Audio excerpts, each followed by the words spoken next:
Folks, we're back. This is Steve Sanchez, Jim Jones of Veterans in Politics. First, I'd like to wish everybody a happy and prosperous new year. This is our last show for 2023. Our guest is going to be John Cruz. He's the COO and founder of Ellumiere.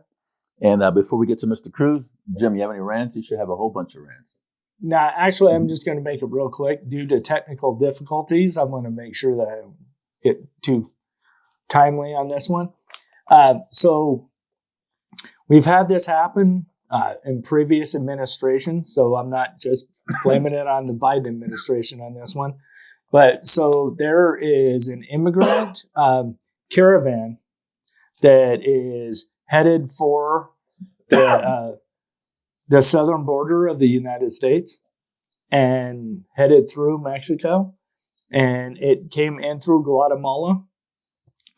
Now, the United States State Department is trying to negotiate with the Mexican government right now to get them to stop them from coming in to the country of Mexico to begin with. And they crossed into the southern border of Mexico without being stopped. And the response from the Mexican government is, don't worry, they'll tire out and they'll die before they get to the United States border. And the United States State Department said that is perfectly okay. This is what I'm talking about when I talk about illegal immigration. How disgusting is that when you're just like, oh, just let them just keep marching. Just keep marching across because they'll die before they get here anyway. So this is what I keep talking about when I talk about illegal immigration. It is a human rights violation to allow this to keep continuing. You have to secure the borders in order to its humanity to do that. These people are literally marching across deserts, starving to death, dying of thirst, and the Mexican government and the United States government is allowing this to happen. But when you get people that are standing up for border rights, those people have a problem. No, the people that are allowing this to happen are the ones that have the problem. It's a humanitarian crisis that these open border people are allowing to happen. And I think the American people and the whole world needs to stand up to this. Well, since we talk about the border real quick, I tell people to treat our country like how we treat our own home. Right. You lock your door, you lock your window, yeah. You got alarms on. I said, why is America any different than your own house? Yep. And all these other people that says we should have open borders, let's see if they leave their windows and their doors open and leave their fridge open and all that. I bet you they're not doing that, right? Right. And the majority of the people that I find that are for open borders and all this stuff, okay, well, that's all well and good. But I notice, I'm speaking specifically to liberal celebrities. You notice how they live in mansions and they have armed security and they have walls around their houses. Mm-hmm. So I'm just saying that I just think it's hypocritical. Yeah, it's hypocritical, and I think it's a humanitarian crisis that people aren't looking at. I think I don't think because I think that we should have border security. I don't think that I'm a racist against immigrants. I just want it to be done legally and safely because I want people taken care of. Yeah, we need to know who's coming in our country, just like we need to know who's walking inside of our house. Right. You don't let any joker walk inside your house, right? Yeah. Like a plumber walked in my house today. I did a background check on him before he came in. You know what I mean? Right. Yeah. Yeah. Exactly. So anyway, I'll just leave it at that. I just think that when I heard that report today on NPR, I was like, wait a minute. So the Mexican government lets them in and tells the United States Department, don't worry about it because they're not going to make it to your border anyway because they'll die before they get there. That's sick. True. All right. Is that it? Yeah, that's it. Mr. Cruz, Yes. thank you for coming. It's an honor. It's a pleasure to be here. Please tell us about yourself. About me, well, I've been in the industry of entertainment for more than 20 years. Okay. Radio host. What kind of TV host. entertainment? Uh, Porn, singing, what are you talking about? WWE Not wrestling? that. No, it's a TV. Mostly it's been sports. I used to be the voice of U.S. Trojans in Spanish. Mhm. The play-by-play. Right. Radio, and I also used to do some entertainment, meaning singers and actors and actresses and stuff like that. I had a show in Telemundo for years. Well, a few shows in Telemundo. There's not many Spanish channels out there. Is Telemundo one of the biggest one, or was it Univision? They're actually both now up there. Used to be Univision, the big one, because they were always focusing on the Mexicans. There's more than 35 What do you million. think about this border thing, this border crisis? I understand what's happening, and I just see it the way you guys see it. It's my house. I need to protect my house, and I don't want just anybody to come in here. Mm. There is a process. If it's somebody clean, it's somebody that deserves to be in. I believe it should be, because that's how most of the process is. Unless you jump like they're trying to do right now, you get all this hundreds of immigrants. And as far as the Mexican president López Obrador. You're right what you're saying. It's crazy for him to say just let him go through, just let him pass by, and if they die, they die. If they're hungry, they're hungry.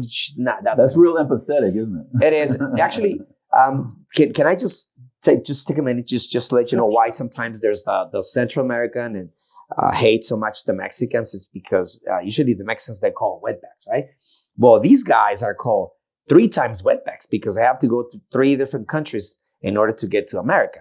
And that process makes you go to corrupt police that it's going to steal from you or maybe rape some of the girls that get here. So that's why sometimes there's so much hatred between the Central American and the Mexicans. But they still have to go through Central America, still have to go through Mexico to get Correct. So the problem is when they go through Mexico, they always are abused. I mean, monetary, physically, mentally, all that stuff. So, I mean, I agree. I think the border should be there. The wall should be there. And just have to make sure that whoever it's coming in, it's okay to come in, to stay here. Because, like you said, you need to know who's coming in. Otherwise, it's going to start.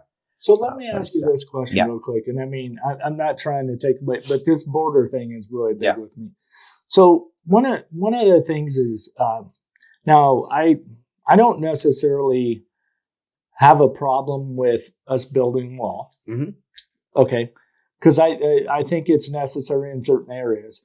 But one of the things that I brought up years ago, back in 2008, when I was running for the assembly, was that I think that maybe the immigration laws, I think maybe the U.S. could do a better job in making it easier for people to become citizens of the United States. Yeah, because I think it's too cumbersome.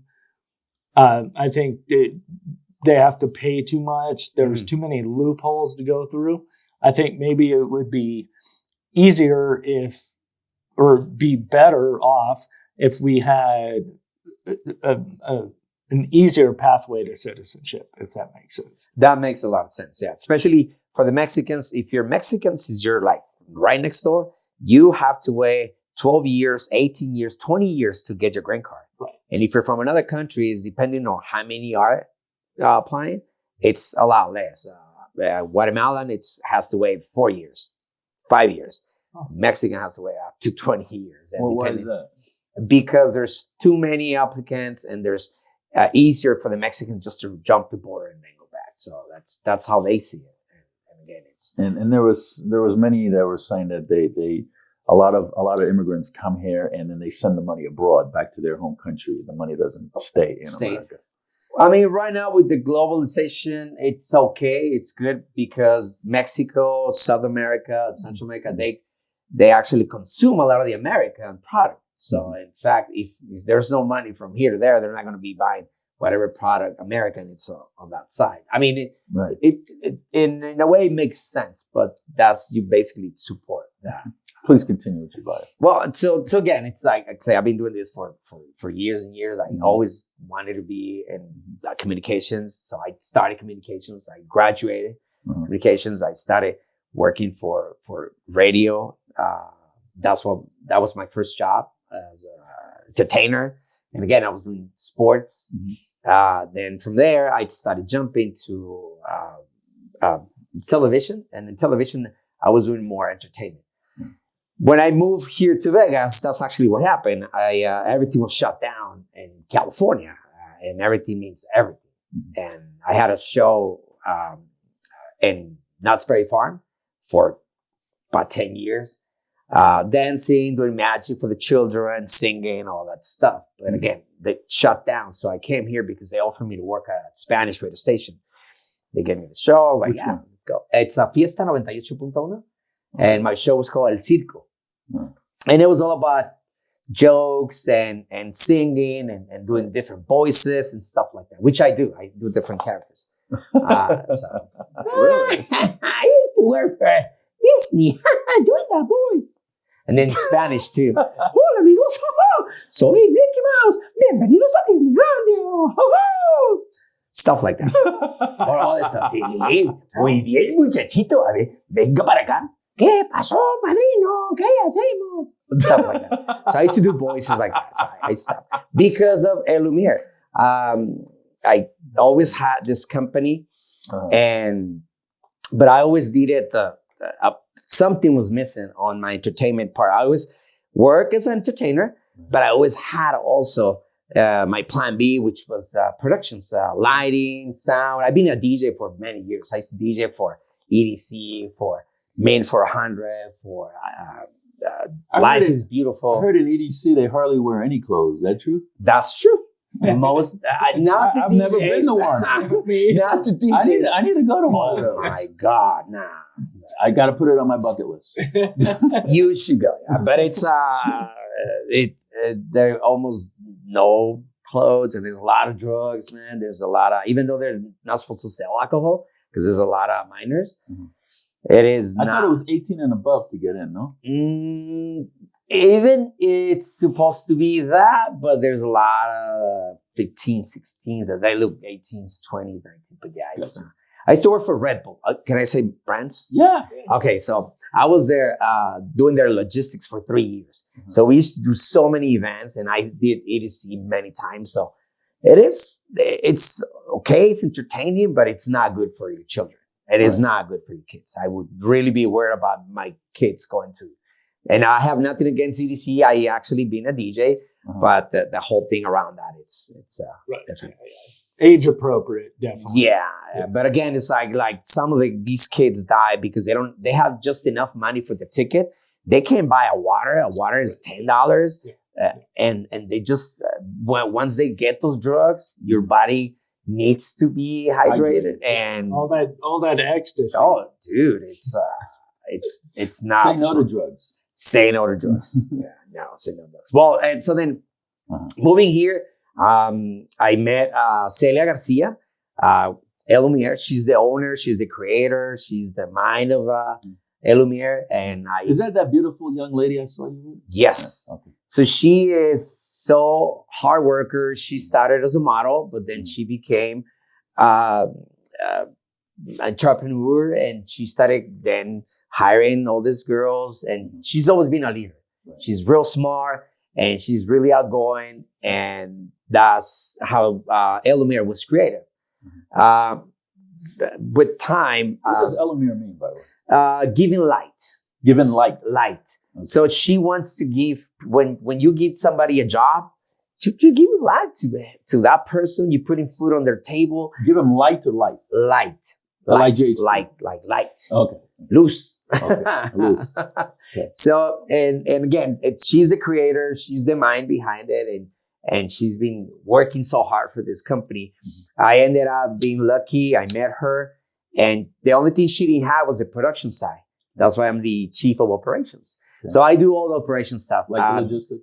All she does a lot of logistics, but mainly it's the sound part, the lighting, the furniture, all that stuff, all that production. I own and I have. So we just joined forces, and that's how we created it. So you guys do a show. I mean, what's the mission statement? Well, what we do a lot. It's to bring and do rentals like other companies here in Vegas. A lot of the conventions, they usually come here. They want to put a booth, and they don't have nothing. So we rent them the chairs, the tables they need, the music they need, the girls, and everybody dancing, the DJs too.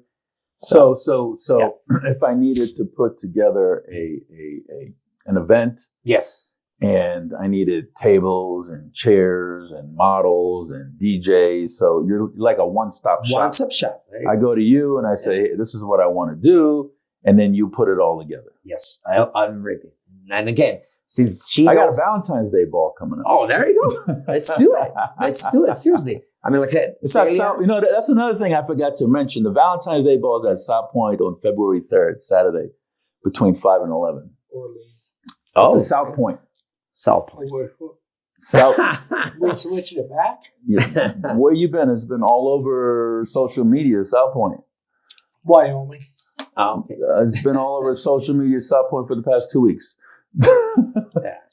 So yeah, I mean we'll do that. Just give us an empty room, we turn it into a nightclub. That's how much stuff we can do for you guys, and we have the creativity as well. Mainly, what me and you do the decorations too, no? She does. She's incredible. Can I mention attorneys or no? Sure. So Celia did. We're very transparent. All the creation for a lot of the events for Dimopoulos. The Halloween party, which is the best party I've ever been to. Yeah. She did that whole creation of it. I mean, from scratch, man. That was amazing. And then it came the boss day, for instance, and she also went into the office and she created all this with balloons and with lights and all kinds of stuff. You do marketing? She is incredible. How about we do marketing too. We do marketing too. That's not our focus, but we can also do that. We have all these other connections and people that we can use for social media. And how long has business been in existence? Celia, it's been doing it for 12 years. Myself, like I said, I started as a DJ. So altogether, it's probably 30 years of experience together. How long the company been in existence? 12 years. Okay. Me and her together, doing Ellumiere, it's been 2 years. Okay. But like I said, before that was just a talent agency. Now we're a whole production company, like you mentioned. It's a one-stop shop. We do everything. We even teach you how to dance. So we do. So you guys get the DJ and the models and whatever that event might need. Yeah, if it was a kid event, you would get balloon makers, face painters. Everything.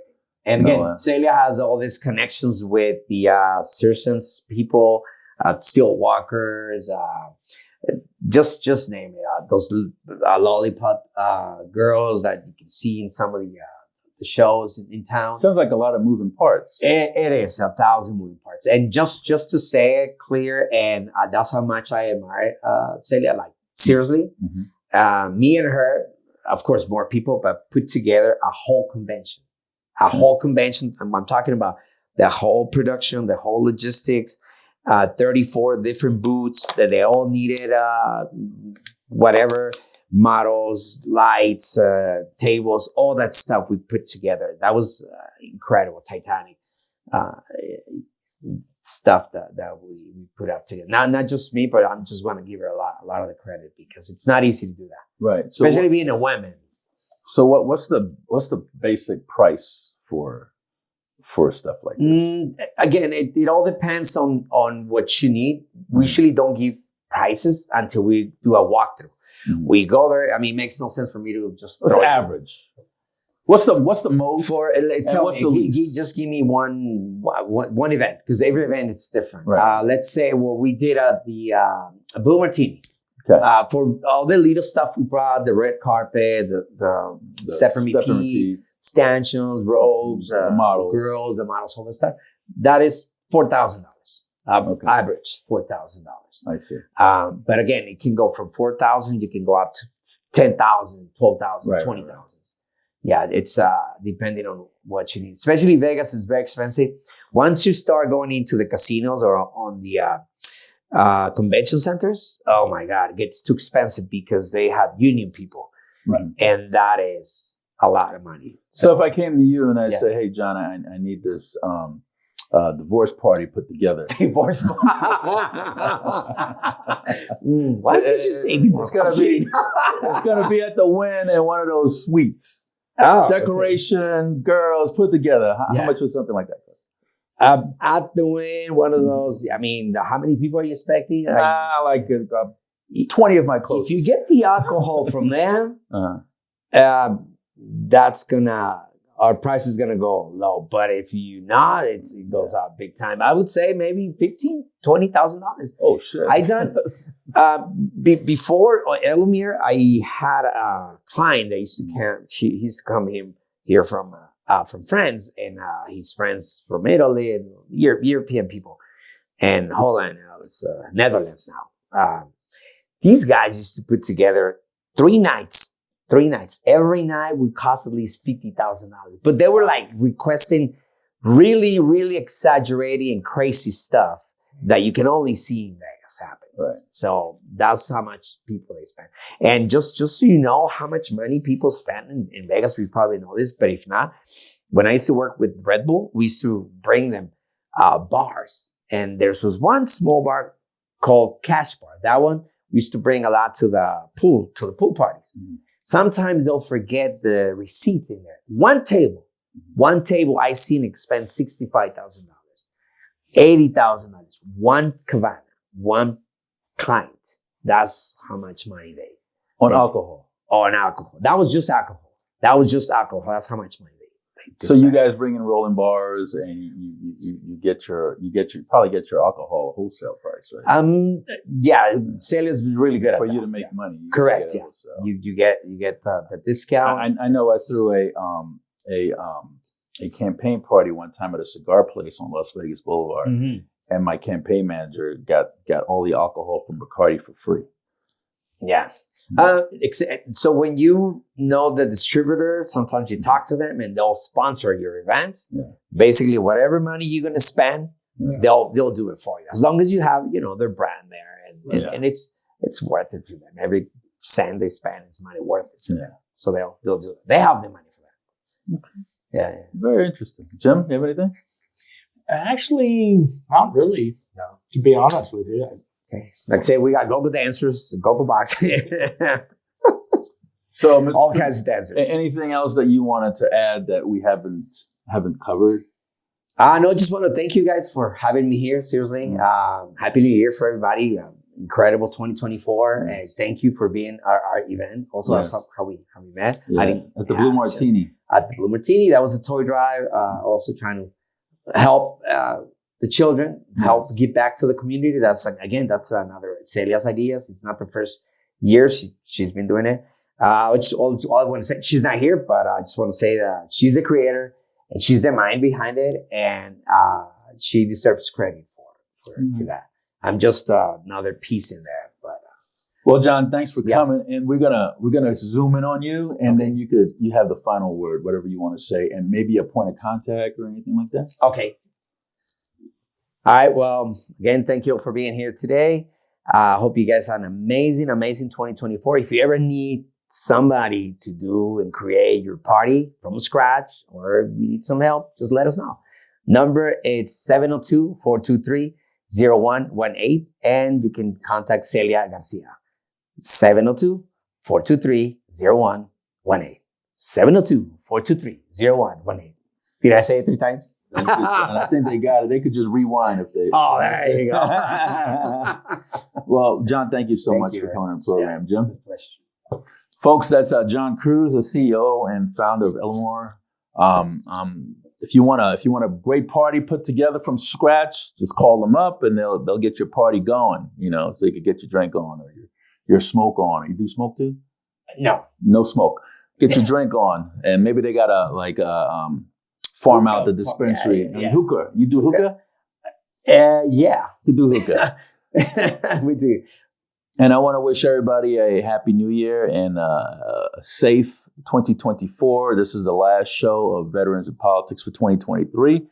And I know that next year is going to be a bloodbath in the political world for 2024. It's probably going to be the most exciting political year ever. Mark my words. Guarantee. Don't miss out. This is Steve Sanson, Jim Jones for Veterans in Politics. Until next year.